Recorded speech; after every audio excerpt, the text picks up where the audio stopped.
Hello everyone, welcome to magnet brains. This is Saloni Pandey. आज के हमारे इस वीडियो में हम आपके चैप्टर 6 यानी कि the challenges of cultural diversity के एनसीईआरटी सॉल्यूशंस करने जा रहे हैं। चैप्टर का डिटेल डिस्कशन हम कर चुके हैं, साथ ही फुल चैप्टर रिवीजन भी कर चुके हैं। सो अब बारी आती है आपके चैप्टर के लास्ट में जो एनसीईआरटी में क्वेश्चंस दिए हैं उन्हें सॉल्व करने की। सो स्टार्ट करेंगे क्वेश्चन नंबर 1 के साथ में, एंड आपके क्वेश्चंस का आंसर राइटिंग पैटर्न क्या होने वाला है ये आई होप आप सभी को पता चल ही गया होगा। हम प्रीवियस 3 चैप्टर्स से इसे डिस्कस करते हुए आ रहे हैं। अगर आपको नहीं पता है कि आंसर राइटिंग पैटर्न क्या होने वाला है, सो आप चैप्टर 2 के एनसीईआरटी सॉल्यूशंस में देख सकते हैं। और इन जनरल हम जो पैटर्न फॉलो करते हैं वो है introduction, then main part of the answer and conclusion. और यहाँ पर सिर्फ हम क्वेश्चन के आंसर ही नहीं करते हैं, बल्कि आपको क्वेश्चंस किस तरह से लिखना है, आपको अपने आंसर को किस तरह से प्रेजेंट करना है ये भी जानते हैं। ओके, सो क्वेश्चन नंबर 1 है आपका, what is mean by cultural diversity? Why is India considered to be a very diverse country? आपको बताना है कि कल्चरल डाइवर्सिटी क्या होती है और इंडिया को हम एक डाइवर्स कंट्री क्यों कहते हैं। सो यानी कि क्वेश्चन है 2 पार्ट्स में। सबसे पहले बताना है कल्चरल डाइवर्सिटी क्या है, एंड सेकेंडली बताना है कि हम इंडिया को एज अ डाइवर्स कंट्री क्यों कहते हैं। सो इंट्रोडक्शन देंगे, इंट्रोडक्शन में बताएंगे कि कल्चरल डाइवर्सिटी होती क्या है। ओके, सो ये है आपका इंट्रोडक्शन। यहां आपने हेडिंग डाली इंट्रोडक्शन एंड स्टार्ट किया लिखना। सबसे पहले बता दिया कल्चरल डाइवर्सिटी क्या होती है। Coexistence of numerous distinct ethnic, racial, religious और cultural groups within one social unit, organization or population is known as cultural diversity. Now, the term diversity implies differences rather than inequalities. अब क्या है cultural diversity? जहां पर किसी एक ही social unit में या सोसाइटी में या ऑर्गेनाइजेशन में या पॉपुलेशन में बहुत सारे या different ethnic, racial, religious, cultural groups एक साथ रह रहे हैं, उसे हम कल्चरल डाइवर्सिटी कहते हैं।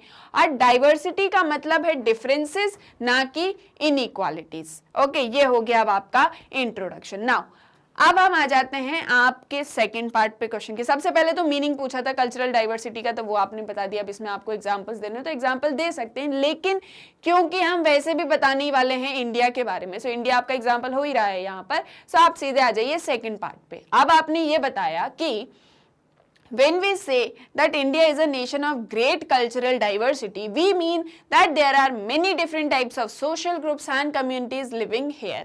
अब जब हम ये कहते हैं कि इंडिया बहुत डाइवर्स कंट्री है, जो कि आपसे पूछा गया है कि क्यों कहते हैं, सो इसका मतलब ये है कि इंडिया में बहुत सारी कल्चरल डाइवर्सिटी हमें देखने को मिलती है। Different types of social groups हैं, कम्युनिटीज हैं, and there are communities with different cultural markers. और ये जो डिफरेंट कम्युनिटीज हैं इनके अपने अपने डिफरेंट कल्चर्स हैं, जैसे लैंग्वेज है, रिलीजन है, सेक्ट है, रेस है, कास्ट है। इसीलिए हम कहते हैं कि इंडिया में बहुत ज्यादा डाइवर्सिटी है।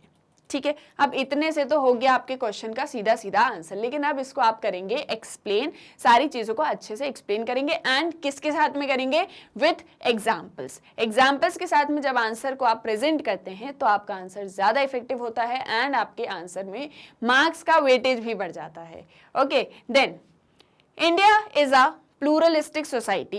There is unity in diversity, but its excessive diversity is becoming a challenge. अब थोड़ा सा चैप्टर के अकॉर्डिंग लिखेंगे। ये तो इन जनरल हमने बता ही दिया कि ये चीजें होती हैं। अब जो कि हमारा चैप्टर ही है the challenges of cultural diversity, तो हमने थोड़ा सा ये बताया कि इंडिया सबसे पहले तो एक प्लूरलिस्टिक सोसाइटी है।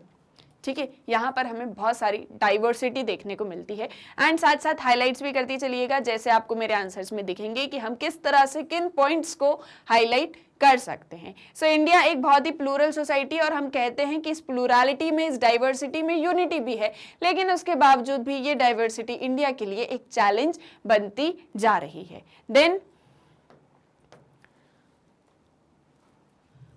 The Indian nation state is socially and culturally one of the most diverse countries of the world. अब ये जो है आप इंडिया के फीचर्स बताएंगे कि हम इंडिया को डाइवर्स कहते हैं तो क्यों कहते हैं, वो सारे पॉइंट्स यहाँ पर आपको मेंशन करने हैं। आप अपने इस आंसर को और ज्यादा इफेक्टिव बना सकते हैं अगर आप मैप्स को ड्रॉ करते हैं, एग्जाम्पल्स तो लिख ही रहे हैं, साथ ही साथ हाइलाइट्स करेंगे। सो ये 3 पॉइंट्स आपको याद रखने हैं इस क्वेश्चन को आंसर करते टाइम। ये पर्टिकुलरली इस क्वेश्चन के लिए है कि यहाँ पर आपको मैप्स ड्रॉ करिए, एग्जाम्पल्स दीजिए, हाइलाइट्स करिए। जैसे मैप्स आपने अपने चैप्टर में देखे हुए हैं कि किस तरह से डाइवर्सिटी को शो किया गया है, किस तरह से लैंग्वेजेस को शो किया गया है, जैसे मैंने आपको चैप्टर पढ़ाया है। अगर आप बुक में भी नहीं देखते हैं तो मैंने आपको किस तरह से चैप्टर पढ़ाया है, आप एक बार वो वीडियो देखिए जहां पर हमने इंडिया की डाइवर्सिटी को जाना था। सो उस तरह से ही आपको अपना आंसर प्रेजेंट करना है। बस हाँ, क्या चीज ध्यान रखनी है, कम शब्दों में बहुत सारा लिख देना है। ठीक है, कम शब्दों में बहुत सारी बातों को यानी बहुत सारी मीनिंग्स को आपको यहाँ पर कन्वे करना है। ठीक है, अब आपने बताया कि इंडिया जो है वो पूरे वर्ल्ड में सबसे ज्यादा डाइवर्स कंट्री है। यहाँ पर 1.21 बिलियन पीपल रहते हैं अकॉर्डिंग टू 2011 सेंसस, यानी कि ये second largest most populous country है वर्ल्ड में। फर्स्ट चाइना है।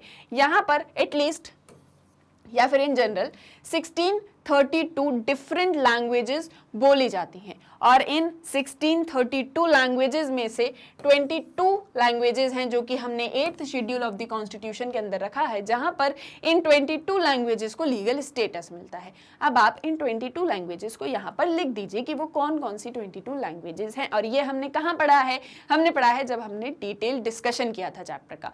सो आप वहां से बेसिक चीज को समझ सकते हो। ओके, देन रिलीजन की अगर हम बात करें तो हमारे यहाँ बहुत ज़्यादा रिलीजियस डाइवर्सिटी भी है। देखो हमने क्या क्या बातें कर ली कि इंडिया में किस तरह की कल्चरल डाइवर्सिटी है, लेकिन इस डाइवर्सिटी में भी यूनिटी है। अब सबसे पहले तो बहुत ज़्यादा पॉपुलेशन है, फिर इतनी सारी लैंग्वेजेस हैं, फिर उसके बाद में बहुत सारे रिलीजन है, 80% तो हिंदूज ही हैं, फिर उसके बाद में 14.2% मुस्लिम है, इसके बाद में क्रिश्चियन है, सिख हैं, बुद्धिस्ट हैं, जैन्स हैं, और भी डिफरेंट डिफरेंट रिलीजन्स यहाँ पे देखने को मिलते हैं। डिफरेंट डिफरेंट कास्ट हमारे यहाँ पर हमें देखने को मिलती हैं। ठीक है, रीजनलिज्म हमारे यहाँ पर है। सो ये सारे पॉइंट्स आप यहाँ पर लिखोगे, देन आप कंक्लूड करोगे that for all these reasons India is considered to be a very diverse country and besides this diversity there is unity in India. ठीक है, यानी हमारे यहाँ पर जितनी डाइवर्सिटी है वो ना ही पूरे वर्ल्ड में कहीं पाई जाती है, और इस डाइवर्सिटी के होने के बावजूद भी जो यूनिटी इंडिया में देखने को मिलती है वो भी कहीं और नहीं देखी जाती है। क्लियर है, आया समझ में? सो ये था आपके क्वेश्चन नंबर 1 का पूरा आंसर। आपको बस यहाँ पर क्या एक चीज एक्स्ट्रा करनी है कि अगर मैप्स ड्रॉ करते हैं तो मैप्स ड्रॉ करिए, अगर मैप्स को ड्रॉ नहीं कर सकते हैं तो कोशिश करिए कि अच्छे से अच्छे एग्जाम्पल्स दें, हाईलाइट्स जरूर करिए। हाईलाइट करेंगे सो आपका आंसर ज्यादा इफेक्टिव होगा। क्लियर है, आया समझ में? अब आ जाते हैं हमारे क्वेश्चन नंबर 2 पे। क्वेश्चन 2 है, What is community identity and how is it formed? Community identity क्या होती है, ये है आपका फर्स्ट पार्ट क्वेश्चन का। एंड सेकेंडली पूछा गया है कि ये कम्युनिटी आइडेंटिटी फॉर्म कैसे होती है, बनती कैसे है। क्लियर है? सो सबसे पहले बताएंगे कि कम्युनिटी आइडेंटिटी क्या होती है। ओके, इंट्रोडक्शन दिया हमने।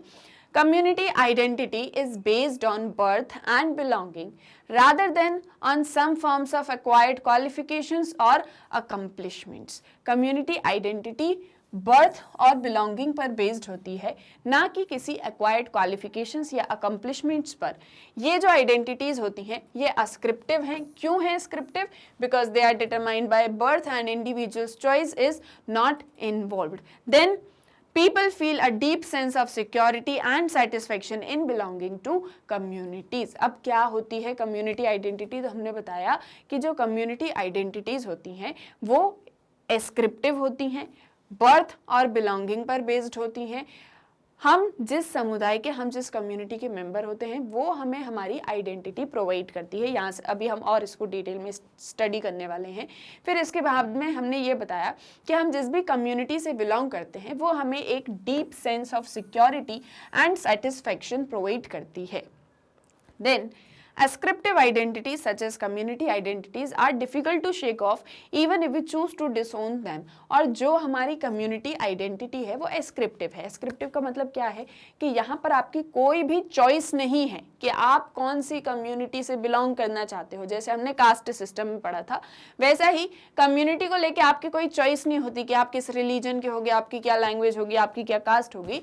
ये आपको already मिली हुई होती है, ठीक है। सो ये अस्क्रिप्टिव है। अब आप इस आइडेंटिटी को कभी भी छोड़ के नहीं जा सकते हो, ठीक है। सो इसीलिए ये जो कम्युनिटी आइडेंटिटीज हैं ये हमें एक deep sense of security and belongingness feel करवाती हैं। Expanding and overlapping circles of communities, ties like family, kinship, ethnicity, language give meaning to our world and gives us a sense of identity. ये आपके first part का answer यहाँ पर आ गया। बस main चीज क्या है कि स्टार्ट कैसे करोगे आंसर को। अब कम्युनिटी आइडेंटिटी क्या होती है ये पूछा था, तो हमने बताया कि जो कम्युनिटी आइडेंटिटी होती है वो एस्क्रिप्टिव है, फिर उसके बाद में वो हमें एक sense of belonging, security provide करती है। ये जो है हमें family, kinship, ethnicity, language in सभी से प्राप्त होती है और इसीलिए ये हमारे लिए, ये हमें एक आइडेंटिटी प्रोवाइड करती है और हमारे लिए ये पूरा वर्ल्ड होती है, ठीक है। देन सेकेंडली जो कम्युनिटी आइडेंटिटीज होती हैं वो यूनिवर्सल भी होती है, सभी के पास में होती है ना। सभी के पास में अपनी मदर लैंड है, मदर टंग है, फैमिली है, फेथ है और हम सभी इक्वली अपनी अपनी आइडेंटिटीज को लेके कमिटेड होते हैं। So our community provides with mother tongue and cultural values through which we comprehend the world. It also anchors our self identity. अब ये जो कम्युनिटी आइडेंटिटी है ये हमको सेल्फ आइडेंटिटी भी प्रोवाइड कराती है। कैसे प्रोवाइड कराती है सेल्फ आइडेंटिटी? हम किस फैमिली से बिलोंग करते हैं, हम किस कंट्री से बिलोंग करते हैं, हमारी क्या लैंग्वेज है, क्या एथनिसिटी है, क्या रिलीजन है, हमारी फैमिली कैसी है, किनशिप कैसी है, यहाँ पर रिलेशनशिप्स कैसी हैं, ये सभी से हमको एक तरीके से इन सभी का नॉलेज हमको मिलता है, ठीक है। और जैसे ही इन सभी का नॉलेज हमें मिलता है सो हमारी कम्युनिटी आइडेंटिटी डेवलप होती है।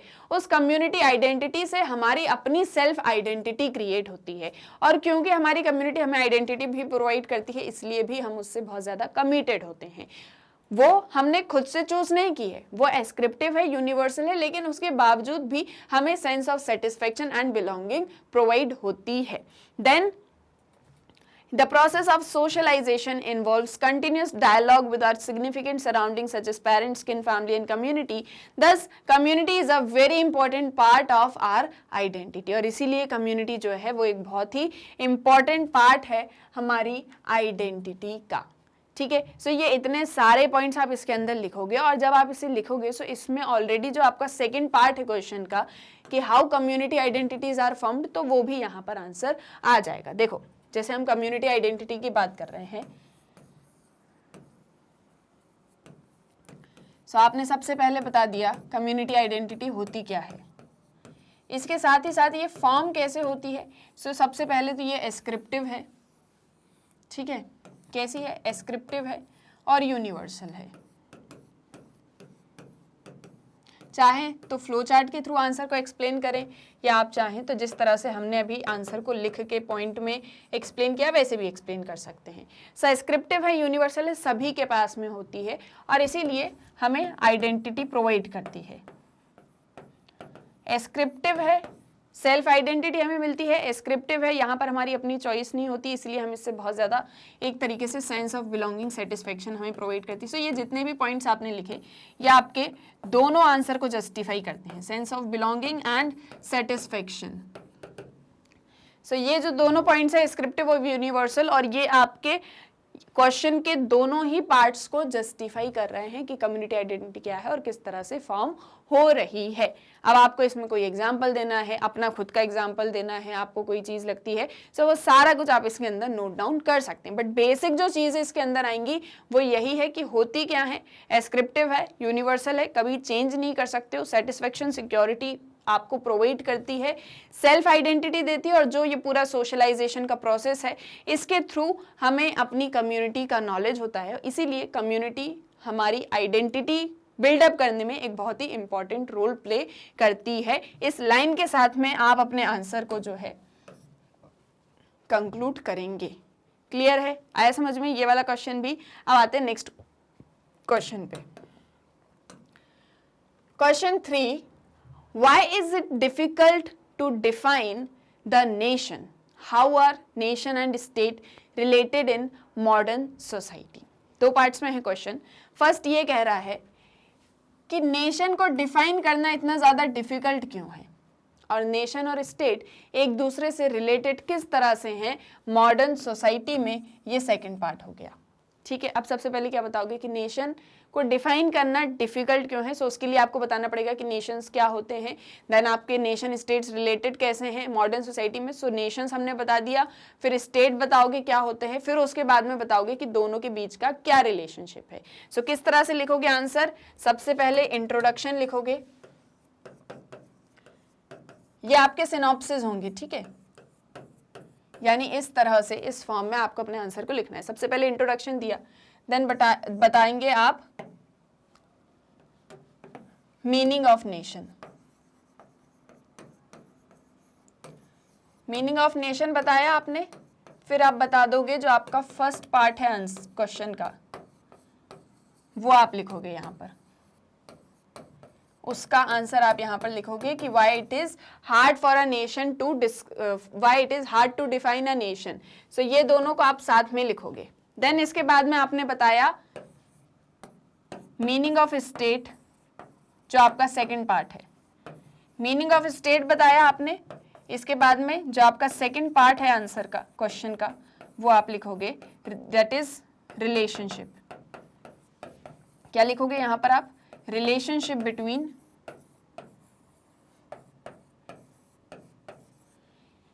Nation and state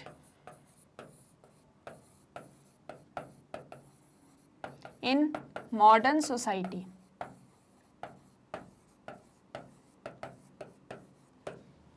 okay, so इस फॉर्म में आपको अपने आंसर को लिखना है एंड इसके बाद में क्या करोगे, कंक्लूजन। ये हो गया फर्स्ट, ये सेकंड, ये थर्ड, फोर्थ और फिफ्थ आपका कंक्लूजन। इस तरह से आप अपने थर्ड क्वेश्चन का आंसर लिखने वाले हैं। अब क्या क्या लिखोगे उसके अंदर, सबसे पहले बताया कि nation is a peculiar sort of community that is easy to describe but hard to define.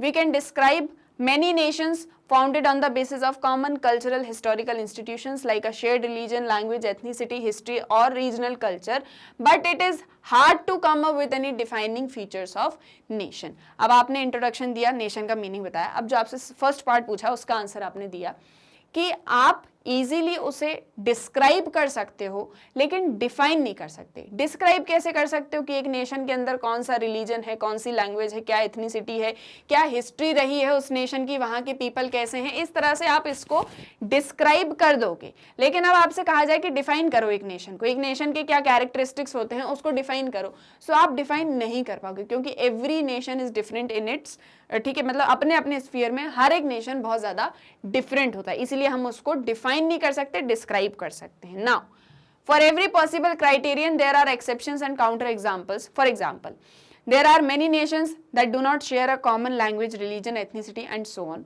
बहुत सारे नेशंस हैं जहां पर एक जैसा रिलीजन नहीं है, यानी कि डाइवर्सिटी है। जैसे सपोज ये दो नेशंस हैं तो जरूरी नहीं कि यहाँ पर एक ही जैसा रिलीजन हो, एथनिसिटी हो, या फिर एक ही जैसे पीपल रह रहे हो, एक ही जैसा रिलीजन हो, एक ही जैसा कल्चर हो, यानी कि डाइवर्सिटी हो सकती है एक नेशन के अंदर। On the other hand there are many languages, religions और ethnicities that are shared across nations. बाकी फिर ये एक चीज भी हो सकती है, जैसे सपोज एक्स लैंग्वेज यहाँ भी बोली जाती है, एक्स लैंग्वेज यहाँ भी बोली जाती है और एक्स लैंग्वेज इस नेशन में भी बोली जाती है, पर इसका मतलब ये तो नहीं है कि हम एक्स लैंग्वेज के जितने भी पीपल हैं उन सबका एक नेशन बना दें, दैट्स नॉट पॉसिबल। ठीक है, सो इसीलिए नेशंस को आप डिस्क्राइब कर सकते हो लेकिन आप उसको डिफाइन नहीं कर सकते हो क्योंकि डाइवर्सिटी नेशंस में होती है या नेशंस के बीच में होती है। क्लियर है? Then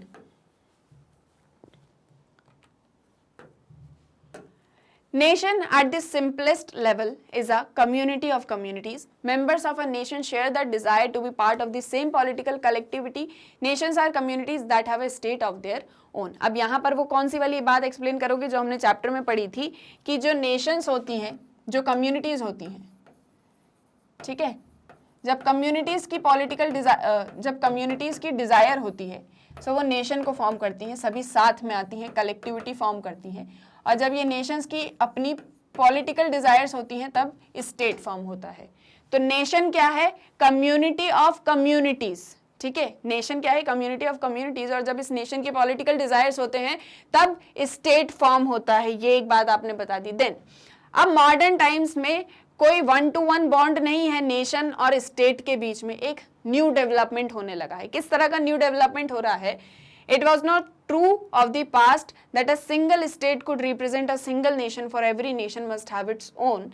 For example, Soviet Union explicitly recognized that the people it governed were of different nations. अब क्या एक चीज यहाँ पर एक्सप्लेन करनी है, सारा कुछ मैं आपको शॉर्ट में एक्सप्लेन करती हूँ, फिर आप उसको डिस्क्राइब करते हुए अपने आंसर में नोट डाउन करिएगा एग्जाम्पल्स के साथ में। पहले के समय में जो कम्युनिटीज़ होती थी, जो कोई समुदाय होते थे, वो जब डिज़ायर करते थे कि हम सभी साथ में आएंगे, हमारी एक अपनी टेरिटरी होगी, हमारी अपनी पॉपुलेशन होगी, जब वो सभी साथ में आके मिल के रहने लग जाते थे तो एक नेशन कॉन्स्टिट्यूट हो जाती थी। अब नेशंस में हमें डाइवर्सिटीज़ देखने को मिलने लगी हैं। पहले जो था कि एक नेशन है तो वहाँ पर एक ही जैसा कल्चर होगा, एक ही जैसे पीपल होंगे, एक ही जैसे लैंग्वेज होगी, एक ही जैसा रिलीजन होगा, लेकिन अब डाइवर्सिटी देखने को मिलती है। पहले के समय में ये जो नेशंस होती थी, जब इनका डिज़ायर होता था कि हम अपनी एक गवर्नमेंट फॉर्म करेंगे तो ये स्टेट्स का फॉर्म ले लेती थी, ये नेशन स्टेट्स बन जाया करती थी।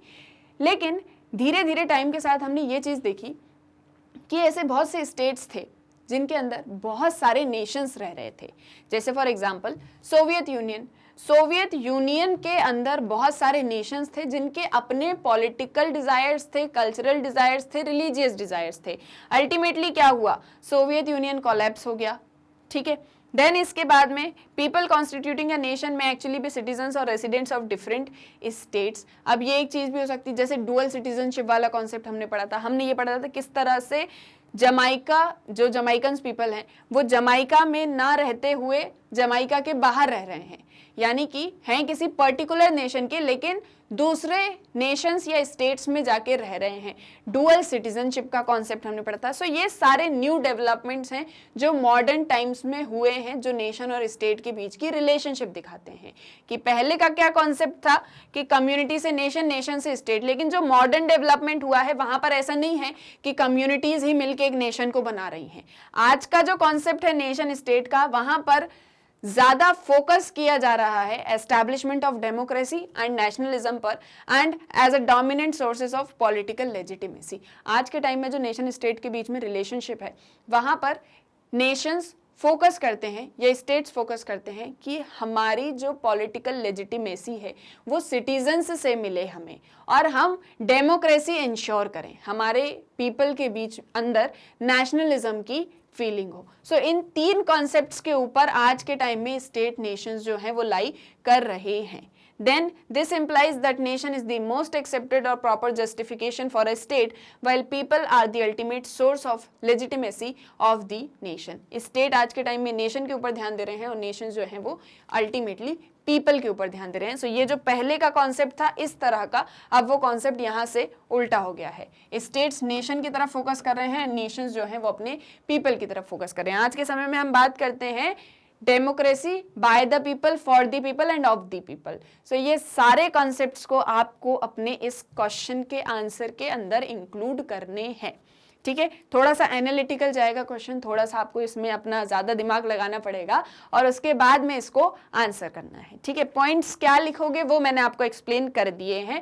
अब अगर आपको इसके बारे में मतलब आपने पहले नहीं पढ़ा है और आप फर्स्ट टाइम ये वीडियो देख रहे हैं, तो आप पहले जाइए और चैप्टर के जो हमारे वीडियोज़ बने हुए हैं वहाँ पर आप जाकर इसको स्टडी करिए, ओके। जहां पर हमने कम्युनिटी, नेशन एंड स्टेट्स वाला कॉन्सेप्ट पढ़ा है वहां पर आप इसको समझिए, देन आपको इस क्वेश्चन को आंसर करना बहुत इजी हो जाएगा। क्लियर है। अब आ जाते हैं आपके क्वेश्चन नंबर 4 के ऊपर, that is why are states often suspicious of cultural diversity.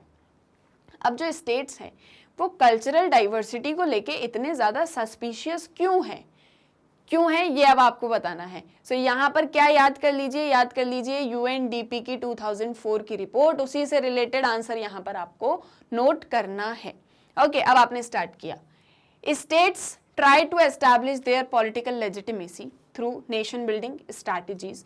They sought to secure the loyalty and obedience of their citizens through policies of assimilation और इंटीग्रेशन। इन शॉर्ट क्या लिखना है आपको इस क्वेश्चन के अंदर, ये पूछा जा रहा है कि स्टेट्स कल्चरल डाइवर्सिटी को लेके इतने ज़्यादा जो है सस्पिशियस क्यों हैं। सो हमें ये बताना है कि जो स्टेट्स होते हैं जब वहाँ पर बहुत ज़्यादा कल्चरल डाइवर्सिटी होती है, कोई तो मेजॉरिटी में होता है, बाकी शायद माइनॉरिटी में होते हैं, एक मेजॉरिटी होता है, एक माइनॉरिटी होता है, लेकिन डाइवर्सिटी होती है।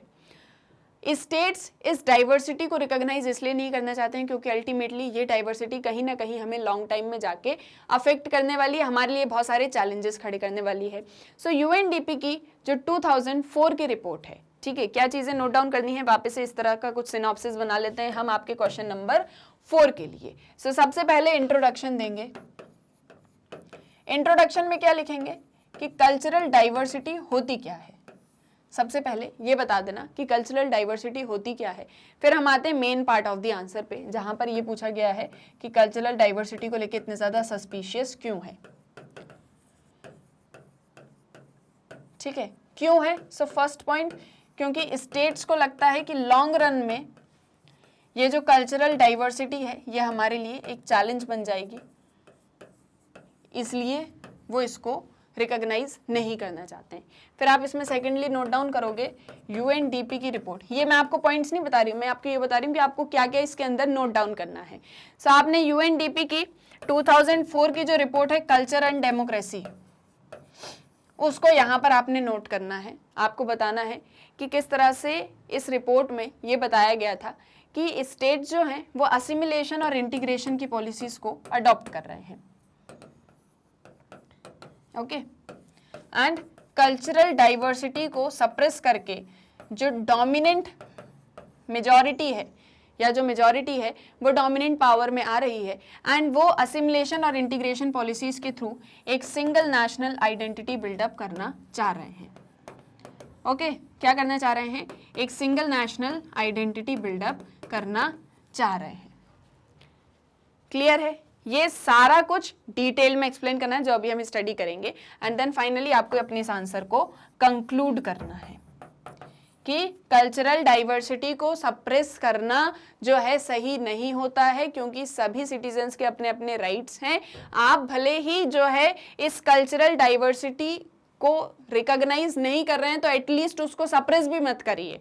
ठीक है, ये तो हो गया एक सेकेंडली, लेकिन कल्चरल डाइवर्सिटी को सप्रेस नहीं करना चाहिए। ये इस तरह से आप अपने आंसर को कंक्लूड करेंगे। अब क्या क्या पॉइंट्स लिखेंगे वो हम यहाँ पर डिस्कस कर लेते हैं। साहब ने सबसे पहले बताया कि पॉलिसीज असिमिलेशन और इंटीग्रेशन की अडॉप्ट कर रहे हैं। This is because most states have generally been suspicious of cultural diversity and have tried to reduce और eliminate it. The states fear, क्या कारण है? क्योंकि उन्हें ये लगता है कि ये जो कल्चरली डाइवर्स आइडेंटिटीज हैं, जैसे डिफरेंट लैंग्वेज हैं, एथनिसिटी है, रिलीजन है, एक दिन इन सभी की वजह से सोशल फ्रेगमेंटेशन हो जाएगा और हम एक हार्मोनियस सोसाइटी को क्रिएट नहीं कर पाएंगे। सोशल फ्रेगमेंटेशन कैसे होगा? जैसे जो डिफरेंट डिफरेंट रिलीजन्स हैं, जैसे सपोज 4 रिलीजन्स हैं किसी एक स्टेट के अंदर, सो ये 4 रिलीजन्स आगे चल के हो सकता है अपने अपने इंडिपेंडेंट स्टेट्स की डिमांड करने लगे, हो सकता है इन सभी के बीच में यूनिटी डेवलप ना हो पाए और अल्टीमेटली हमारी सोसाइटी जो है वो डिवाइड हो जाए। सो इस डर की वजह से कि सोशल फ्रेगमेंटेशन हो जाएगी और हम एक हार्मोनियस सोसाइटी को क्रिएट नहीं कर पाएंगे, जो स्टेट्स हैं वो कल्चरल डाइवर्सिटी को रिकॉग्नाइज नहीं करना चाहते हैं। And apart from the fear of fragmentation, accommodating these differences is politically challenging. और इसके अलावा सोशल फ्रेगमेंटेशन तो है ही कारण, इसके अलावा पॉलिटिकली भी बहुत ज़्यादा चैलेंजिंग है, क्योंकि बहुत सारी डाइवर्सिटी है, किस किस को रिकॉग्नाइज करेंगे, किसे पॉलिटिकल रोल प्रोवाइड होगा, किसे नहीं होगा, इन सारी चीज़ों को लेके भी बहुत ज़्यादा सस्पिशियस हैं। And thus so many states have resorted to either suppressing these identities और ignoring them in political domain. और इसी कारण की वजह से जो बहुत सारी स्टेट्स हैं वो इन आइडेंटिटीज़ को सप्रेस करना चाहते हैं और पॉलिटिकल डोमेन में तो उन्हें पूरी तरह से नेग्लेक्ट ही कर देते हैं। सो क्या कर रहे हैं कि ना ही रिकॉग्नाइज कर रहे हैं और इवन सप्रेस भी कर रहे हैं, इसीलिए बहुत ज़्यादा सस्पिशियस हैं।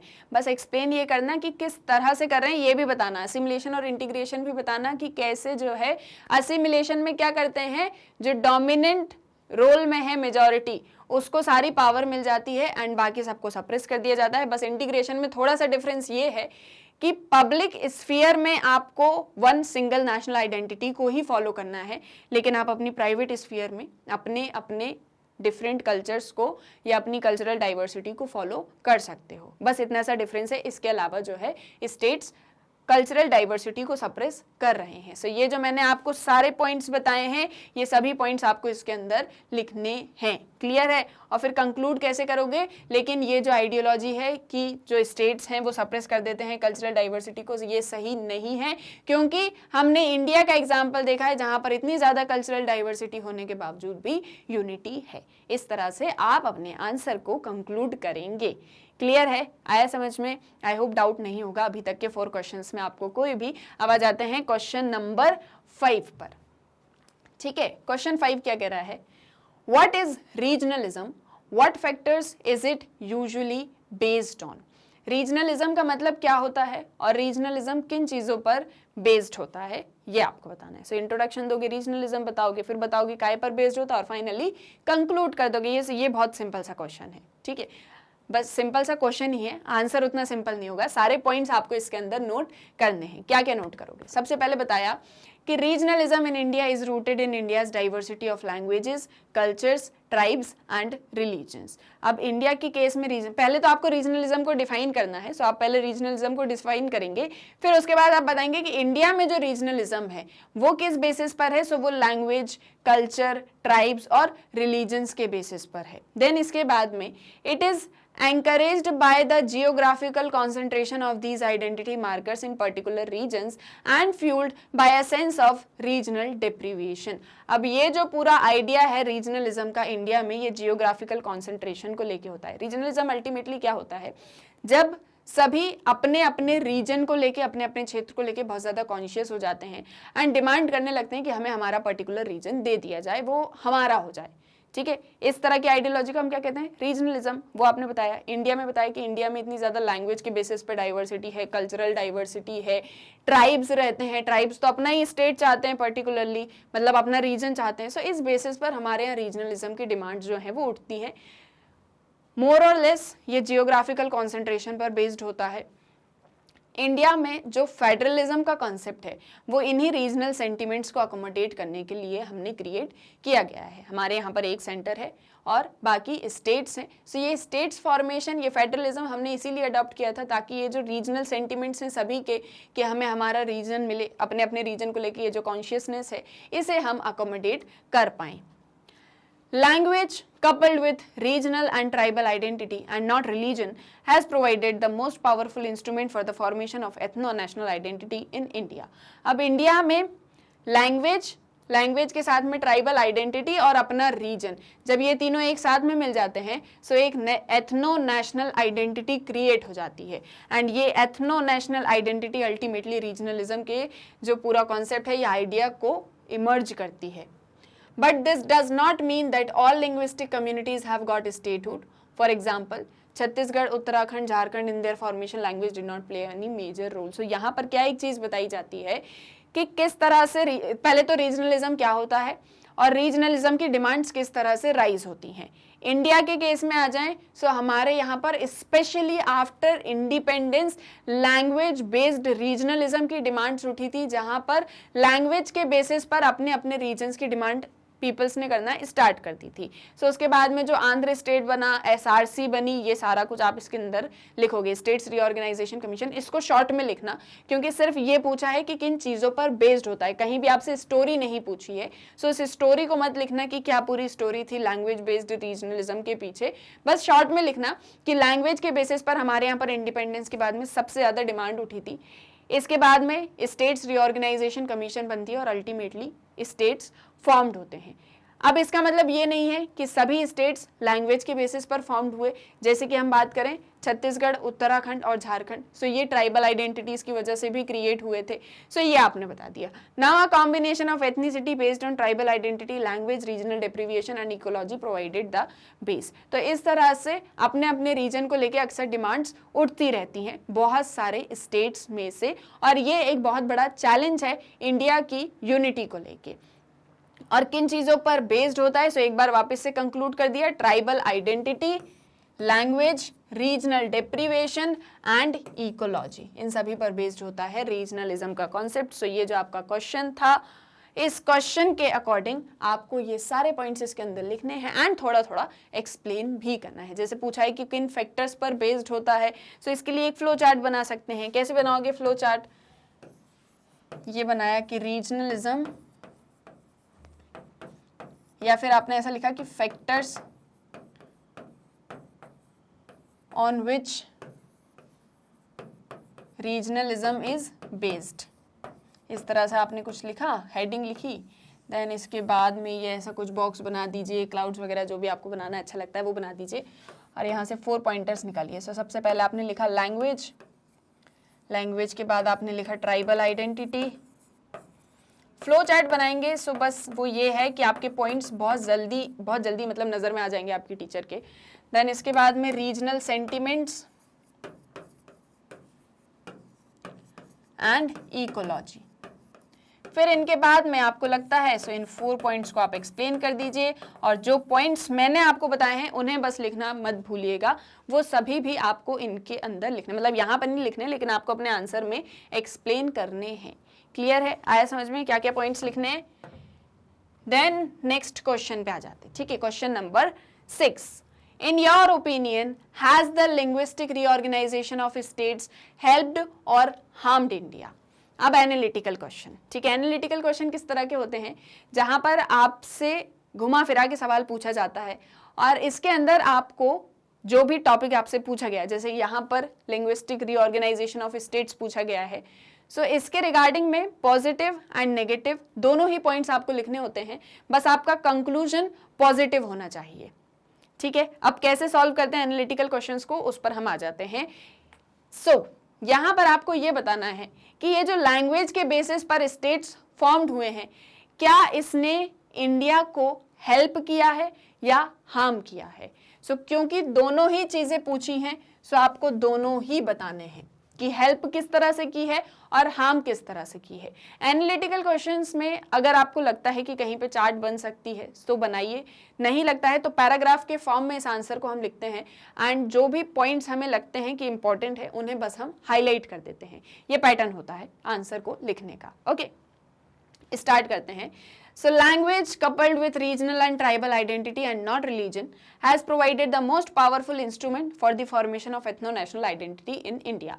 Language जब रीजनलिज्म और ट्राइबल आइडेंटिटी इन दोनों के साथ में मिक्सअप हो जाती है, सो एथनो नेशनल आइडेंटिटी फॉर्म होती है, जो कि एक बहुत ही इंपॉर्टेंट आइडेंटिटी होती है। Language ensure better communication and results in more effective administration. अब यहाँ पर हम लैंग्वेज को इतना ज़्यादा फोकस क्यों कर रहे हैं, क्योंकि जिस लैंग्वेज में आप बात करते हो या जो भी आपकी अपनी लैंग्वेज होती है, सबसे पहले तो बहुत अच्छे से कम्युनिकेशन हो जाता है। जस्ट सपोज मान लीजिए आपको हिंदी आती है और आपको कोई रशियन मिल जाए, सो बेटर कम्युनिकेशन नहीं होगा, ना ही उनकी बात आपको समझ में आएगी और ना ही आपकी बात उनको समझ में आएगी। सो इसीलिए लैंग्वेज एक बहुत ही इंपॉर्टेंट कम्युनिकेशन का सोर्स होता है सबसे पहले तो, और इफेक्टिव एडमिनिस्ट्रेशन का भी। ठीक है, सो इसी वजह से जो लैंग्वेज को लेके सेंटिमेंट्स हैं या फिर लैंग्वेज को लेके जो डिमांड्स थी स्टेट्स रीऑर्गेनाइज करने की, वो इंडिया में शुरू होती हैं।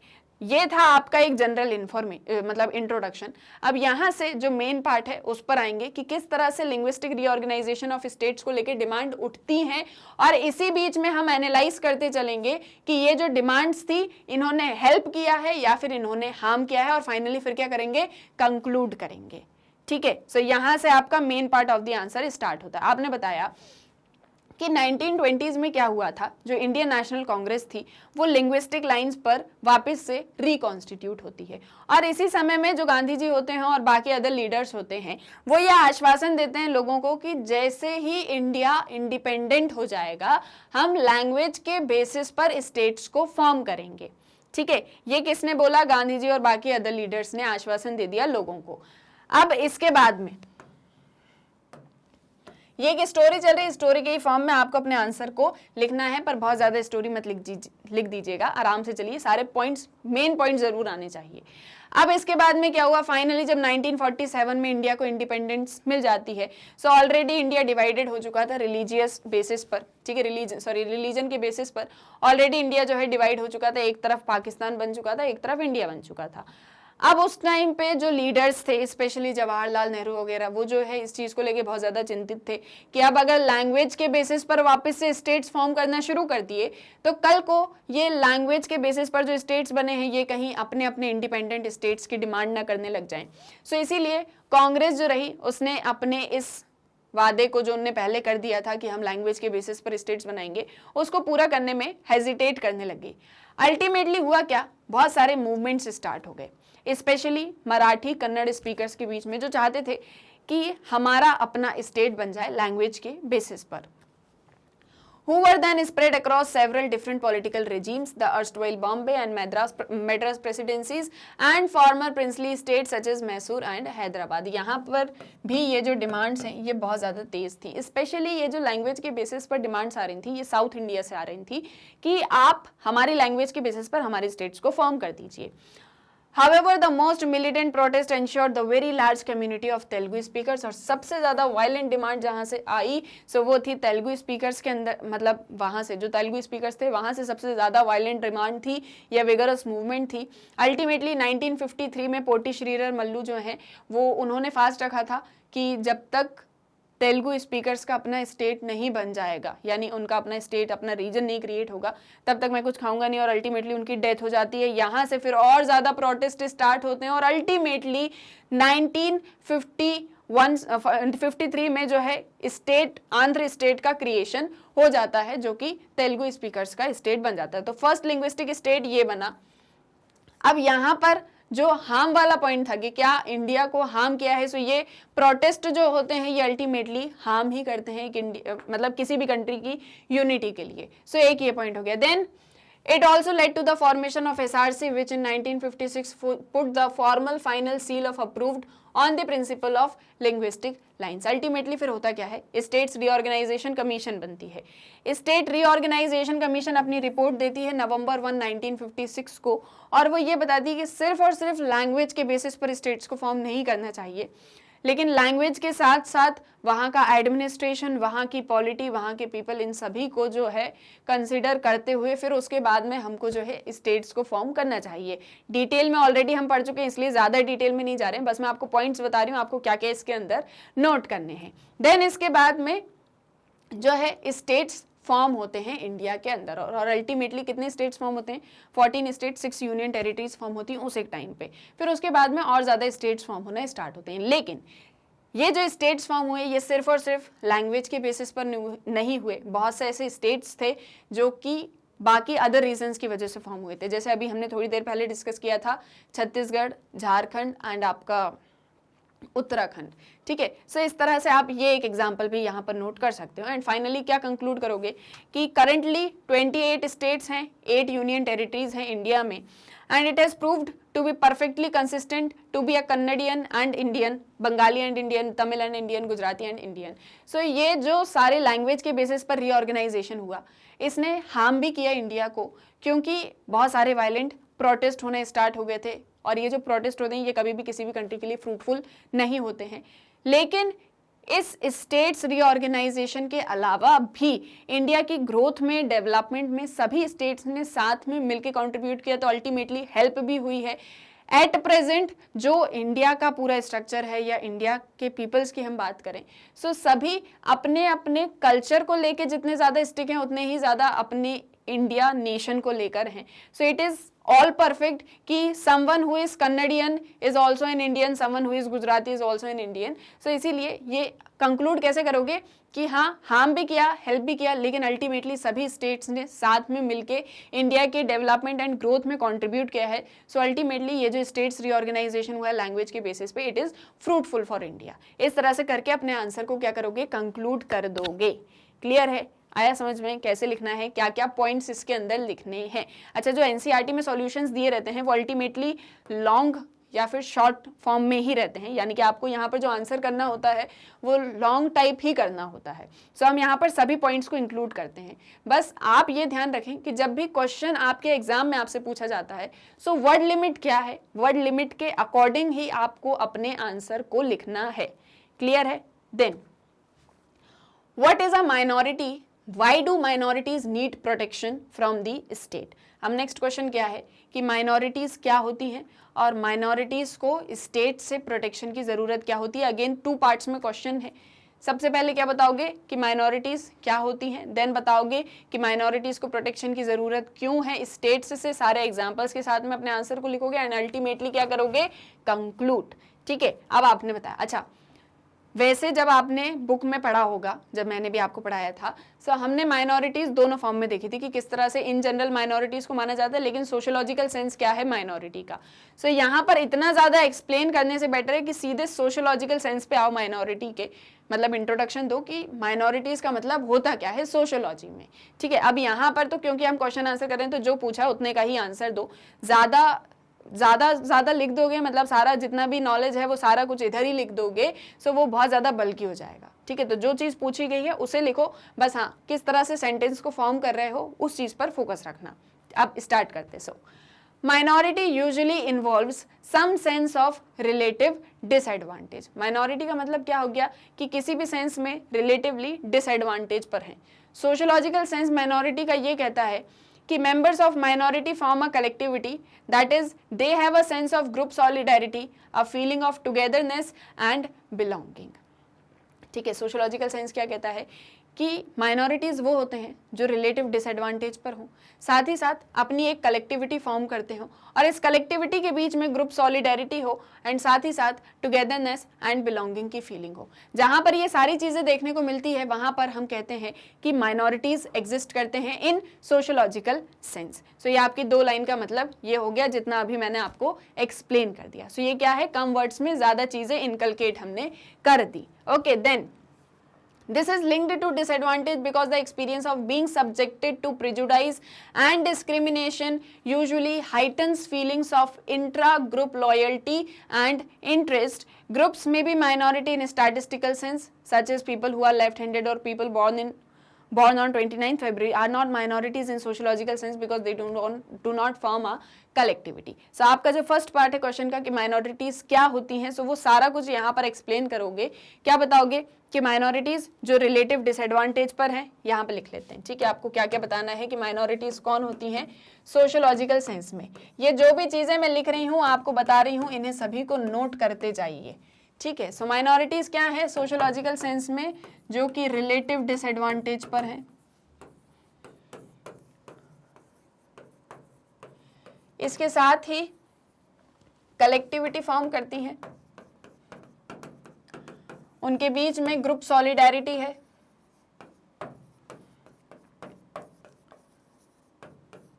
Sense of belongingness and togetherness है, एंड टुगेदरनेस। वो कौन हो गई आपकी, वो सभी हो गई आपकी minorities in sociological sense.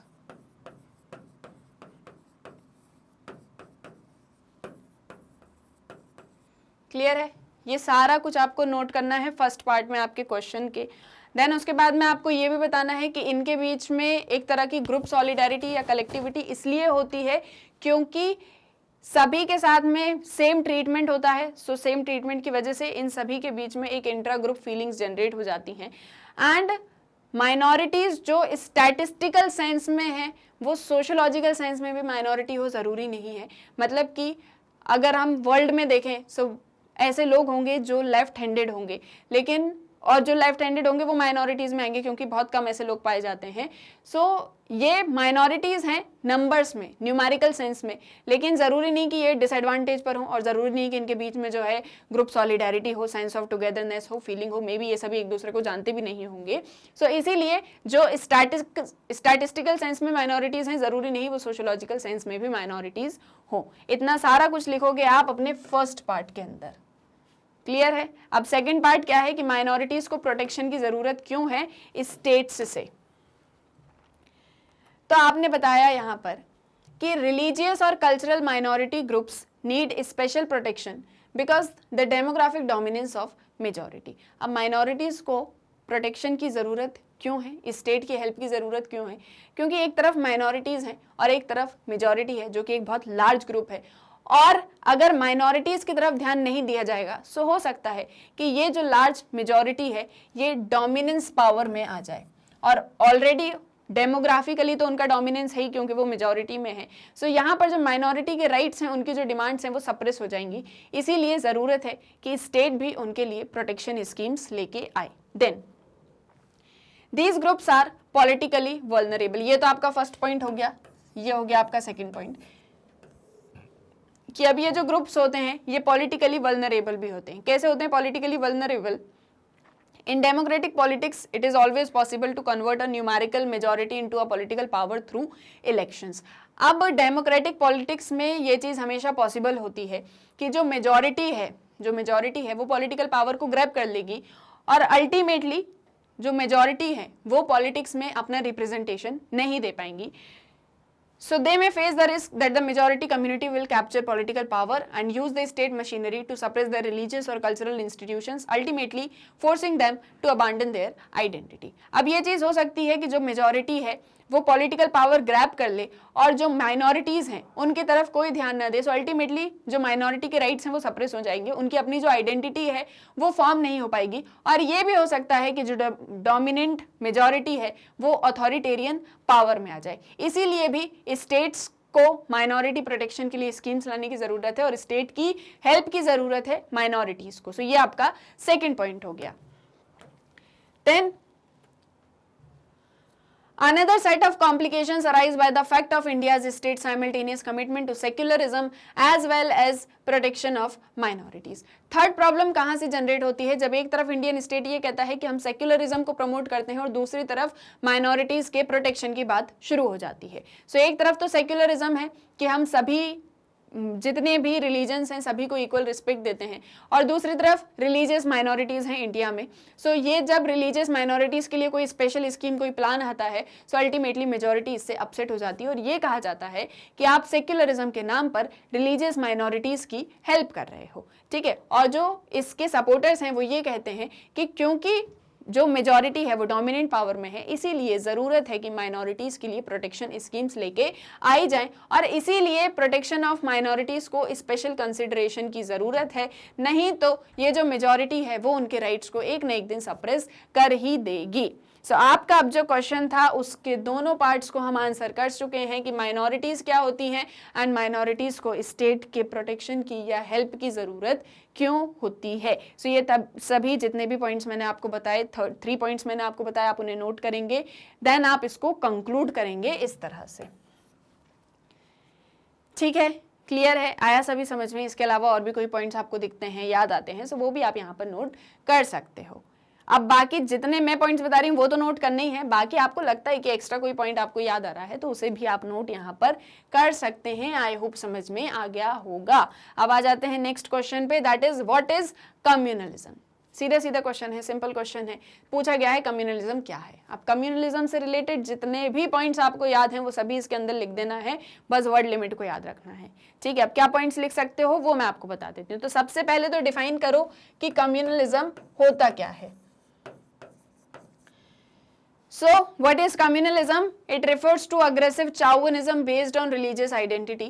Chauvinism is itself an attitude that sees one's own group as the only legitimate or worthy group, with other groups being seen as inferior, illegitimate and opposed. यानी कि religious identity के basis पर हम अपने group को तो बहुत ज़्यादा सुपीरियर मानते हैं लेकिन किसी और ग्रुप को हम इन्फीरियर, इलेजिटिमेट या अपोज्ड मानते हैं. सो ये जो पूरी फीलिंग है, ये जो पूरी आइडियोलॉजी है, ये किस एक चीज़ को बताती है?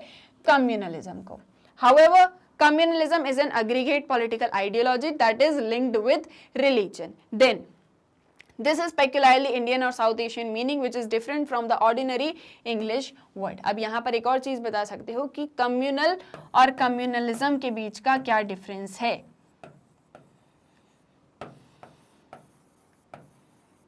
जैसा कि हमने पढ़ा भी था कि कम्युनल जो है वो एक मतलब इंग्लिश वर्ड जिसका मीनिंग होता है कि हम सभी कम्युनिटी के पीपल एक साथ में रहेंगे. लेकिन कम्युनलिज्म जो वर्ड है ये साउथ एशियन या इंडियन मीनिंग है जिसका मतलब क्या होता है? Aggressive political ideology that is linked with religion. So ये भी आप इसके अंदर इंक्लूड करेंगे और इस एक चीज़ को भी एक्सप्लेन करेंगे. तो सबसे पहले क्या डिफाइन किया, मीनिंग बताया कम्युनलिज्म का कि वो क्या होता है. देन इससे रिलेटेड जितने भी फैक्टर्स हैं, फीचर्स हैं वो सभी इसके अंदर आपको इंक्लूड करने हैं. That Communalism is about politics, not about religion. अब कम्युनलिज्म में ये एक चीज़ बिलीव की जाती है कि यहाँ पर सारी चीज़ें रिलीजन से रिलेटेड है लेकिन यहाँ पर रिलीजन तो बस एक बेस है, रिलीजन को तो बस एक हथियार बनाया जा रहा है. It is all about politics, जहां पर डोमिनेंट पावर में आने के लिए या फिर अपना इंपॉर्टेंट रोल प्ले करने के लिए जो कम्युनलिस्ट होते हैं वो रिलीजन का सहारा लेते हैं और अल्टीमेटली इस एक चीज को इनकलकेट करते हैं कि जितने भी रिलीजन्स हैं वो मतलब हमारा जो रिलीजन है वो सबसे सुप्रीम है और बाकी अदर जितने भी रिलीजन्स हैं वो सभी इलेजिटिमेट हैं एंड इंफीरियर हैं। Okay, then although communalists are intensely involved with religion, there is no necessary relationship between personal belief and communalism. अब कम्युनलिज्म जो है या जो कम्युनलिस्ट हैं वो रिलीजन से रिलेटेड तो है, लेकिन ज़रूरी नहीं कि पर्सनल बिलीफ और कम्युनलिज्म के बीच में कोई रिलेशनशिप हो। जैसे कि एक कम्युनलिस्ट हो भी सकता है और नहीं भी हो सकता है एक डिवाउट पर्सन, और एक डिवाउट पर्सन कम्युनलिस्ट हो भी सकता है और नहीं भी हो सकता है। Then Communalists cultivate an aggressive political identity and are prepared to condemn or attack everyone who does not share their identity. इसके साथ ही जो कम्युनलिस्ट होते हैं वो जो भी उनके जैसी आइडेंटिटी को फॉलो नहीं करता है उस पर अटैक भी कर सकते हैं एंड हमेशा प्रिपेयर्ड होते हैं अटैक करने के लिए भी। Then one of the most common features of communalism is that religious identity overrides everything else. बस एक और चीज जो कम्युनलिज्म में होती है कि जो कम्युनलिस्ट होते हैं वो ये चीज बिलीव करते हैं कि रिलीजन से बढ़ के और कुछ भी नहीं है। आप पुअर हो, आप रिच हो, आपके पास में फैसिलिटीज हैं नहीं है, रिसोर्सेज हैं नहीं है, कोई भी चीज इस चीज से बढ़ के नहीं है कि आपका रिलीजन क्या है। यानी रिलीजन जो है वो हर एक चीज को ओवरराइड कर सकता है। इंडिया में हमने कम्युनलिज्म की वजह से बहुत सारे राइट्स देखे, जैसे एंटी सिख राइट्स देखे 1984 के, गुजरात राइट्स देखे हमने 2002 में। Then but India also had a long tradition of religious pluralism ranging from peaceful coexistence to actual mixism और सिंक्रेटिज्म। अब इस सारी चीजों के अलावा भी अब आपसे क्वेश्चन क्या पूछा था, व्हाट इज कम्युनलिज्म। आपने कम्युनलिज्म से रिलेटेड सारी चीजें बताई, सारे फैक्ट्स बताए, सारे फैक्टर्स बताए, एग्जाम्पल भी दिए। आप क्या करोगे, कंक्लूड कर दोगे। तो कंक्लूजन में क्या कहोगे, लेकिन इंडिया में हमें बहुत ज्यादा रिलीजियस प्लूरलिटी मिलती है और इस प्लूरलिटी में हमें सिंक्रेटिज्म की फीलिंग भी देखने को मिलती है, जहां पर हम सभी चीजों को दरकिनार करके एक साथ या एकता स्थापित करने की या यूनिटी एस्टैब्लिश करने की बात करते हैं। जो चीज़ मैंने आपसे कही थी कि कंक्लूजन जो होगा वो हमेशा पॉजिटिव फॉर्म में होगा, तो इस एक चीज़ को आपको ध्यान रखना है। साथ में ये भी बता सकते हो कि कम्युनलिज्म किस तरह की प्रॉब्लम्स क्रिएट करता है एक नेशन के लिए या एक कंट्री के लिए। Then what are the different senses in which secularism has been understood in India? अब किसकी बात करनी है, सेक्युलरिज्म की, और ये बताना है कि कितने सेंसेस में या किन किन सेंसेस में सेक्युलरिज्म को इंडिया में समझा जाता है। सो किस तरह से स्टार्ट करोगे, सबसे पहले इंट्रोडक्शन दोगे, सबसे पहले बताओगे कि सेक्युलरिज्म होता क्या है, फिर उसके बाद में मेन पार्ट पे आओगे जहां पर ये चीज बताओगे कि सेक्युलरिज्म को कितने सेंसेस में समझा जा सकता है, यानी in what different senses of secularism are there. ठीक है, फिर इस एक चीज को देखोगे, फिर उसके बाद में कंक्लूड करोगे। तो क्या क्या पॉइंट्स आप इसमें नोट कर सकते हो, like the Indian meaning of secular and secularism imply that state does not favour any religion. अब सबसे पहले देखो, जिस तरह से कम्युनलिज्म में था कि एक कम्युनल है एक कम्युनलिज्म है, दोनों के अलग अलग मीनिंग थे, वैसे ही सेक्युलर और सेक्युलरिज्म दोनों के ही डिफरेंट मीनिंग्स हैं। लेकिन क्योंकि हम इंडियन कंटेक्स्ट में बात कर रहे हैं, सो आप इंडियन कंटेक्स्ट में बताओगे कि सेक्युलरिज्म का मतलब क्या होता है। सबसे पहले इंट्रोडक्शन दोगे, सो ये बताओगे कि जो इंडियन मीनिंग्स हैं सेक्युलर और सेक्युलरिज्म के, that does not implies that state does not favor any religion। इसका मतलब ये है कि स्टेट जो है, इंडियन स्टेट जो है, वो किसी भी रिलीजन को फेवर नहीं करता है। This implies equal respect for all religions rather than separation और distancing। इसका मतलब क्या है कि सभी रिलीजन्स को हम इक्वल रिस्पेक्ट प्रोवाइड करते हैं, हम उनके बीच में सेपरेशन या डिफरेंस नहीं करते हैं। वहीं जो वेस्टर्न कंटेक्स्ट है, शॉर्ट इंट्रोडक्शन देना है वेस्टर्न कंटेक्स्ट का, क्योंकि ये पूछा है कि कितने सेंसेस में आप सेक्युलरिज्म को समझ सकते हो, किस किस सेंस में आप सेक्युलरिज्म को समझ सकते हो। सो वेस्टर्न कंटेक्स्ट बताए कि, लेकिन जो वेस्टर्न कंटेक्स्ट है वहां पर हम separation of church and state की बात करते हैं सेक्युलरिज्म के अंदर। इंडियन मीनिंग जो है वहां पर western sense and others involved है। सो आपने क्या बताया कि सेक्युलर और सेक्युलरिज्म दोनों का ही अलग अलग मीनिंग होता है, लेकिन इंडियन कंटेक्स्ट में सेक्युलरिज्म का मीनिंग है जहां पर हम सभी रिलीजन्स को इक्वल रिस्पेक्ट प्रोवाइड कर रहे हैं। ठीक है, ये आपने बताया। फिर आपने ये बताया कि जो वेस्टर्न कंटेक्स्ट है वहां पर सेक्युलरिज्म का मतलब है separation of church and state, और जो इंडियन कंटेक्स्ट है वो वेस्टर्न प्लस अदर्स है। जो इंडियन कंटेक्स्ट है सेक्युलरिज्म का, उसमें वेस्टर्न कंटेक्स्ट और बाकी अदर चीज़ें भी आती हैं। ठीक है, ये आपने इतना इंट्रोडक्शन में बताया, और साथ ही साथ अब क्या शुरू कर देंगे, साथ ही साथ शुरू कर देंगे कि डिफरेंट सेंस में सेक्युलरिज्म को किस तरह से समझा जाता है। तो आपने बताया कि one difficult issue that arises from this is the tension between the western sense of state maintaining distance from religion and the Indian sense of the state giving equal respect to all religions. दिक्कत India में यहाँ से शुरू होती कि एक तरफ हमने किस तरह की स्ट्रैटेजी अडॉप्ट की है। इंडियन सेंस क्या है सेक्युलरिज्म का? Indian secularism is equals to western context of secularism plus others। तो जहां एक तरफ वेस्टर्न में सेपरेशन की बात होती है, वहीं बाकी अदर चीज़ों को जब हम मिक्सअप कर देते हैं कि यहाँ पर तो स्टेट सभी रिलीजन्स को इक्वल रिस्पेक्ट दे रहा है, तो थोड़ी सी टेंशन क्रिएट हो जाती है। जो मोस्ट कॉमन यूज है सेक्युलरिज्म का एवरीडे लैंग्वेज में, वो है अपोजिट ऑफ कम्युनलिज्म। इस आइडियोलॉजी को हम बिल्कुल कम्युनलिज्म के अपोजिट देखते हैं, जहाँ कम्युनलिज्म है कि आप किसी एक पर्टिकुलर रिलीजन को या अपने रिलीजन को सुपीरियर बोल रहे हो, बाकी सबको इन्फीरियर बोल रहे हो, लेकिन यहाँ पर हम सभी रिलीजन्स की इक्वल रिस्पेक्ट करते हैं, सभी को इक्वली ट्रीट करते हैं। And secularism in this sense is the opposite of religious chauvinism and it need not necessarily imply hostility to religion as such। so इसीलिए जो religious chauvinism जो हमने कम्युनलिज्म में देखा, वो एक चीज़ हमें यहाँ देखने को नहीं मिलती, और यहाँ हम किसी भी रिलीजन को लेके हॉस्टाइल नहीं है, सबको इक्वल रिस्पेक्ट दे रहे हैं। एंड अब अगर हम बात करें स्टेट रिलीजन रिलेशनशिप की, सो एक तरफ हमने बताया कि किस मतलब क्या है क्वेश्चन, डिफरेंट सेंस क्या होंगे। तो सबसे पहले वेस्टर्न सेंस बताया, ओके सबसे पहले क्या बताया, वेस्टर्न सेंस। सेकेंडली हमने बताया अपोजिट ऑफ कम्युनलिज्म। आप इन सभी पॉइंट्स को नोट करते चलें, opposite of communalism and third अब हम आ रहे हैं कहाँ पर, स्टेट रिलीजन रिलेशनशिप पर। इन पॉइंट्स के अंदर आप अपने आंसर को एक्सप्लेन कर सकते हो, स्टेट रिलीजन रिलेशनशिप। ओके, सो स्टेट और रिलीजन का रिलेशनशिप इंडिया में हमें कैसा देखने को मिलता है, यहाँ पर स्टेट सभी रिलीजन्स को इक्वली ट्रीट करता है, किसी को किसी के साथ में सेपरेट या डिस्टेंट नहीं करता है। जैसे फॉर एग्जांपल, इसका एग्जांपल क्या होगा कि हमारे यहाँ पर पब्लिक हॉलीडेज जो मनाए जाते हैं वो सभी रिलीजन्स के बनाए जाते हैं। ऐसा नहीं है कि जो मेजोरिटी में रिलीजन है सिर्फ उन्हीं के पब्लिक हॉलीडेज को हम इंजॉय करेंगे, नहीं, हम सभी को इक्वली ट्रीट करते हैं। ये इसका एक एग्जाम्पल हो गया। इसके अलावा another set of complication is created by the tension between the Indian state simultaneous commitment to secularism as well as protection of minorities। ये आपका फोर्थ पॉइंट हो गया कि हमारे यहाँ पर सेक्युलरिज्म को प्रोटेक्शन ऑफ माइनॉरिटीज के साथ में भी जोड़ के देखा जाता है कि एक तरफ तो हम बात करते हैं सेक्युलरिज्म की, जहाँ पर हम सभी को इक्वली रिस्पेक्ट दे रहे हैं, वहीं दूसरी तरफ हम जब माइनॉरिटीज़ को, रिलीजियस माइनॉरिटीज़ को प्रोटेक्शन प्रोवाइड करते हैं, उनके लिए वेलफेयर स्कीम्स लेके आते हैं। सो ये कहा जाता है कि सेक्युलरिज्म के नाम पर अल्टीमेटली माइनॉरिटीज़ को ही अपीस किया जा रहा है, और ये इल्ज़ाम स्टेट के ऊपर लग जाता है। लेकिन इसके दोनों ही पॉइंट्स हैं, एक तरफ हैं अपोनेंट्स, एक तरफ हैं सपोर्टर्स। अपोनेंट्स ये कहते हैं कि माइनॉरिटीज़ के लिए वेलफेयर स्कीम सिर्फ इसलिए लाई जाती है ताकि इलेक्शन के टाइम पर जो भी स्टेट हो या जो भी वहाँ पर लोग हैं जो कि गवर्नमेंट में आना चाहते हैं, उन्हें वोट्स मिल जाएं। और सपोर्टर्स ये कहते हैं कि क्योंकि बहुत हमारे यहाँ पर जो मेजॉरिटी कम्युनिटी है, अल्टीमेटली उनके वैल्यूज़ और उनके नॉर्म्स जो हैं वो माइनॉरिटीज़ के ऊपर भारी पड़ जाएंगे, इसीलिए हमें वेलफेयर ऑफ माइनॉरिटीज़ की या प्रोटेक्शन ऑफ माइनॉरिटीज़ की ज़रूरत होती है।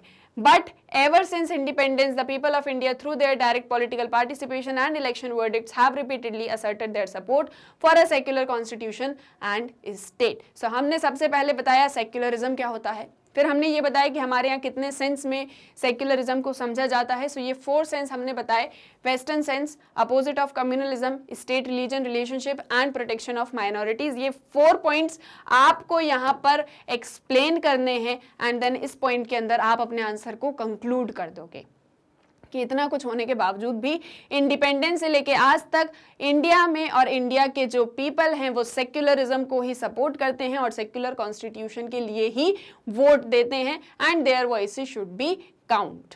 ओके, क्लियर है, आया समझ में। अब आ जाते हैं नेक्स्ट क्वेश्चन पे, that is the last question of your 6th chapter.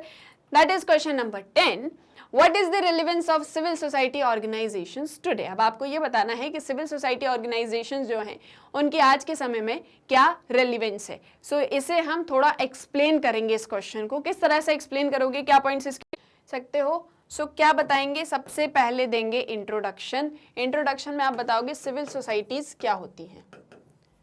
Introduction and meaning ऐसा लिख लेना है ना, इंट्रोडक्शन एंड मीनिंग. सो आपने बताया कि सिविल सोसाइटी ऑर्गेनाइजेशंस होती क्या है. फिर थोड़ा सा शॉर्ट में बता दो कि इनका इवोल्यूशन कैसे हुआ. बिल्कुल शॉर्ट में, evolution of civil society organisations, ये आपने बताया बिल्कुल शॉर्ट में. इसके बाद में आप आ जाओ जो आपसे पूछा है कि सिविल सोसाइटी ऑर्गेनाइजेशंस का रेलिवेंस क्या है आज के समय में. तो आपने बताया relevance of civil society organisations today, है ना. ये दोनों चीज एग्जाम्पल के साथ में एक्सप्लेन करना. एंड देन आपने किया कंक्लूड कि अब आगे क्या चीजें हो सकती हैं और क्या क्या roles civil society organisations play करती है. अब इसके अंदर क्या क्या लिखोगे वो हम डिस्कस कर लेते हैं. सो आपने बताया कि civil society is the name given to the arena which lies beyond the private domain of the family but outside the domain of both state and market. Civil society यानी वो अरेना जो कि private domain of the family के भी बाहर है और ना ही मार्केट में आती है ना ही स्टेट के अंदर आती है. ये एक नॉन स्टेट और नॉन मार्केट पार्ट है पब्लिक डोमेन का, जहां पर इंडिविजुअल्स अपनी खुद की इच्छा से साथ में आ रहे हैं ताकि वो अपने इंस्टीट्यूट्स और ऑर्गेनाइजेशंस क्रिएट कर सकें. एंड अल्टीमेटली इस स्फीयर का मतलब होता है एक्टिव सिटीजनशिप, जहां पर इंडिविजुअल सोशल इश्यूज को उठाते हैं and try to influence the state और make demands on it, pursue their collective interest or seek support for a variety of cause. So यहाँ पर क्या एक चीज है कि civil society organisations non market non state organisations होती हैं जो कि वॉलंटरीली पीपल जब साथ में आते हैं स्टेट को उसके वर्क्स के लिए रिस्पॉन्सिबल करने के लिए या अपनी डिमांड्स फुलफिल करवाने के लिए या सोसाइटी में जो भी चीज़ें चल रही हैं उन सभी को करेक्ट करने के लिए जब पीपल डिमांड्स उठाते हैं और या फिर कलेक्टिव इंटरेस्ट को सपोर्ट प्रोवाइड करने के लिए जितने भी कॉजेज हैं. ठीक है, ये सारा कुछ ऑलरेडी डिटेल में डिस्कस कर चुके हैं. सो मुझे अभी आपको एक्सप्लेन करने की ज़रूरत नहीं है. सो इन सभी को जो है इन इश्यूज़ को रेज करते हैं और गवर्नमेंट को रिस्पॉन्सिबल ठहराते हैं. और ये एक्टिव सिटीजनशिप का स्फीयर है. इस पॉइंट को ज़रूर लिखें आप सभी. ठीक है, जो चीजें मैं हाईलाइट करती हूँ वो तो लिखना ही लिखना है आपको. Then it consist of voluntary institutions formed by group of institutions. यहाँ पर जो सिटीजन्स हैं वो सभी अपने अपनी इच्छा से एक ग्रुप फॉर्म कर रहे हैं. इसके अंदर क्या क्या आएगा?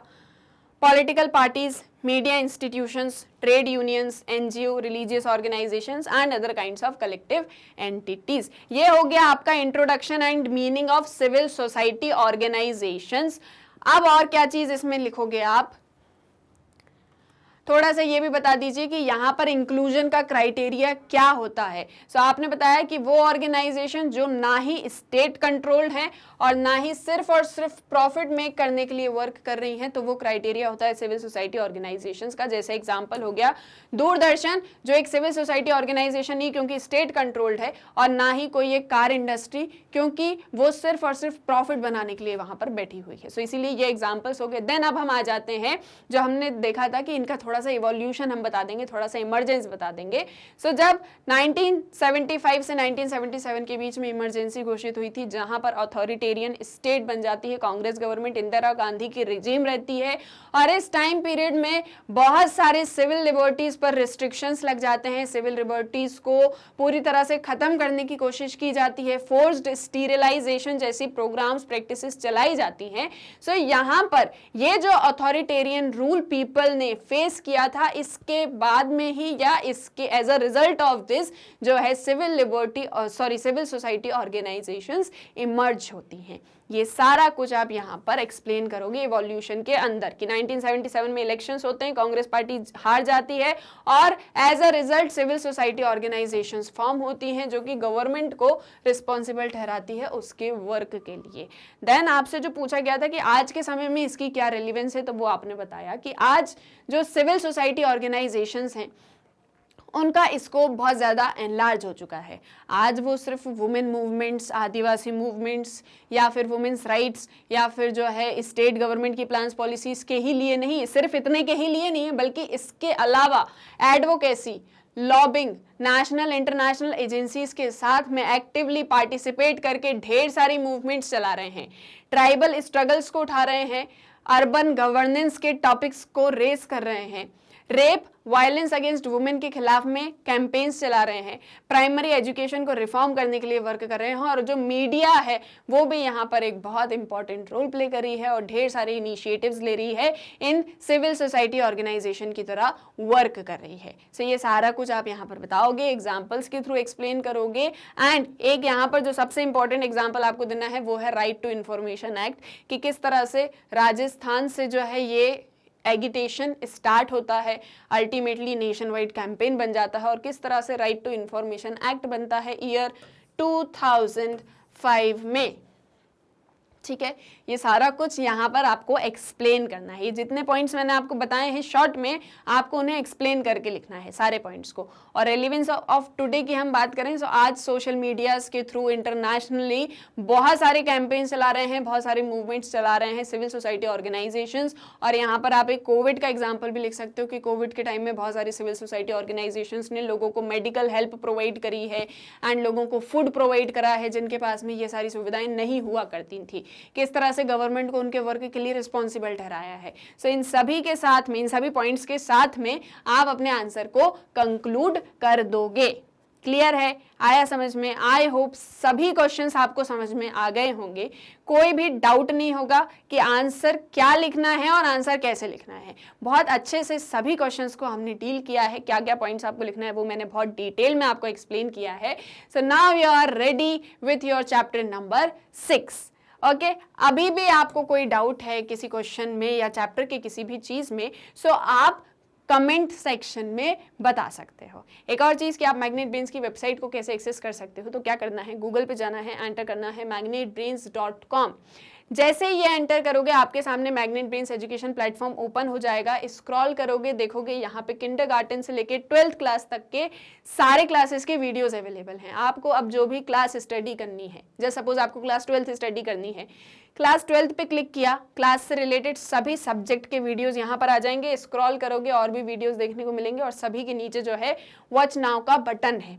आपको जो भी सब्जेक्ट स्टडी करना है, वॉच नाउ पे क्लिक किया, सब्जेक्ट से रिलेटेड चैप्टर वाइज वीडियोस आएंगे, चैप्टर पे क्लिक करोगे, चैप्टर से रिलेटेड सब टॉपिक्स आएंगे, सभी के आगे वॉच नाउ का बटन है। अब जो भी वीडियो देखना है, वॉच नाउ पे क्लिक किया और ये वीडियो ओपन। अब यहाँ से आपको नेक्स्ट वीडियो देखना है, नेक्स्ट वीडियो पर क्लिक करिए। ये नहीं देखना है, कुछ और देखना है, यहाँ से कैंसिल कर दीजिए। सो बहुत ही इजीली आप मैग्नेट ब्रेन्स की वेबसाइट को एक्सेस कर सकते हैं। ये आपको 100% फ्री ऑनलाइन एजुकेशन प्रोवाइड करती है। सो जल्दी से चैनल को सब्सक्राइब कर दीजिए और आज के इस वीडियो को लाइक एंड शेयर करना मत भूलिएगा। हम मिलेंगे हमारे नेक्स्ट वीडियो लेक्चर में। Thank you.